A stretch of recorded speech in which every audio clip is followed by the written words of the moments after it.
आउज़ बिल्लाहि मिनश्शैतानिर्रजीम बिस्मिल्लाहिर्रहमानिर्रहीम। प्यारे बच्चों, अस्सलाम वालेकुम। उम्मीद है कि आप खैरियत से होंगे। प्यारे बच्चों, मैं आज आपको 8वीं क्लास के मजमून बहारिस्तान उर्दू का एक सबक पढ़ाऊंगी। अनवान है उस्ताद का एहतराम 20, मजमून उर्दू दर्जा 8वीं, सबक नंबर 5, अनवान उस्ताद का एहतराम। बच्चों, मैं पहले आपको मुश्किल अल्फाज और माने पढ़ाऊंगी।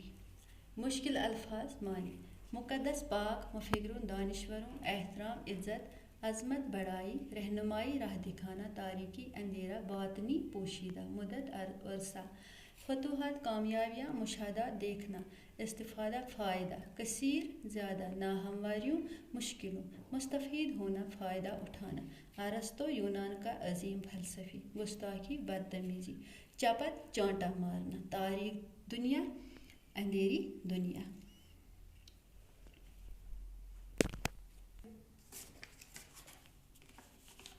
प्यारे बच्चों, मैंने यहाँ पर चंद जुमले नोट किए हैं, इसलिए नोट किए हैं ताकि आपको समझने में आसानी हो जाए।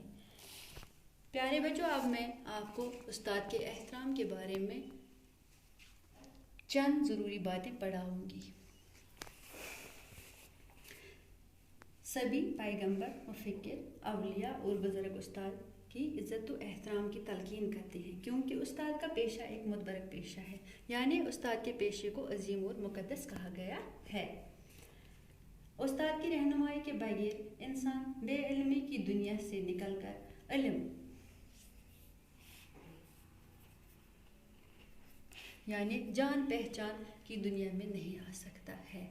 उस्ताद इंसान को दीनी और दुनियाई दोनों किस्म के उलूम से वाकिफ़ करता है। उलूम इल्म की जमा है। उस्ताद ही है जो इंसान की ज़िंदगी के सफ़र को आसान और मुअत्तबर बनाने में अहम रोल अदा करता है। उस्ताद की बातों को ध्यान से सुनना चाहिए और इन पर अमल करने की कोशिश करनी चाहिए। हर शागिर्द के लिए लाजमी है कि वो दिल से उस्ताद का एहतराम करे। बड़े बड़े फ़लसफ़ियों, दानिश्वरों, शायरों और अदीबों ने अपने उस्तादिज़ा का दिल से एहतराम किया है और इस तरह वो कामयाबी और कामरानी से हमकिनार हुए और दुनिया में बहुत शोहरत हासिल की। बच्चों, कहते हैं कि नौशीरवान ने अपने बेटे को तालीम और तरबियत की गरज से एक उस्ताद के पास भेजा। कुछ अर्से के बाद नौशीरवान अपने बेटे के पास उस्ताद के यहाँ गया। उसने देखा उस्ताद वज़ू बना रहा है और उसका बेटा पानी डाल रहा है।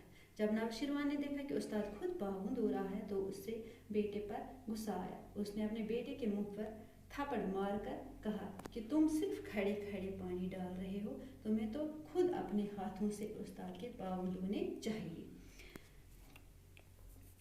प्यारे बच्चों, कहते हैं कि सिकंदर आज़म बहुत ही फतूहात यानी कि कामयाबियों के बाद अपने उस्ताद अरस्तो के पास गया और निहायत एहतराम से पूछा कि उस्ताद मोहतरम, आप मुझसे क्या चाहते हैं? मैं दुनिया की हर चीज़ आपके कदमों में निछावर करने के काबिल हो गया हूँ।